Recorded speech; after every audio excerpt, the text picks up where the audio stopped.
El terreno fue donado por los comuneros, se encuentra en Ocarqueixal y son en total unos 5.000 metros cuadrados en los que se invirtieron más de 80.000 euros. Esto acerca un poco más a Seixalbo, al Paseo del Barbaña, una vieja reivindicación de los vecinos.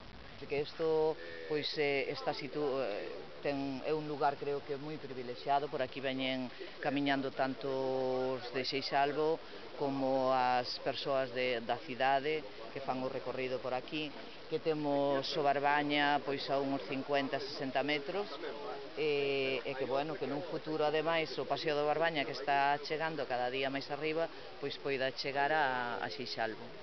Entendíamos que tiñamos que ter un espacio para conectar a zona ocio-deportiva co pobo de Seixalbo, que está moi preto, a través de camiños públicos e hoxe en día tamén iluminados pola noite. Entón, agradecer ese investimento e, por suposto, tirar de cara ao futuro para que ese Barbaña acabe chegando acá e así disfrutaremos todos de Seixalbo e, por suposto, o cidade de Ourense.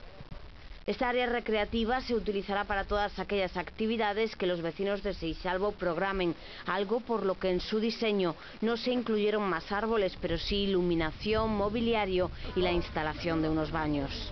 Son tres áreas moi diferenciadas. A área infantil, que foi, bueno, botouse unha zona de césped, árbores para que fagan sombra, colocáronse xogos infantís, un área de adultos con os aparatos biosaudables e despois creouse unha área de ocio para todos os vecinos, tanto de Seixalbo como os de Ourense que queiran vir, que de feito xa están vindo moita xente de Ourense.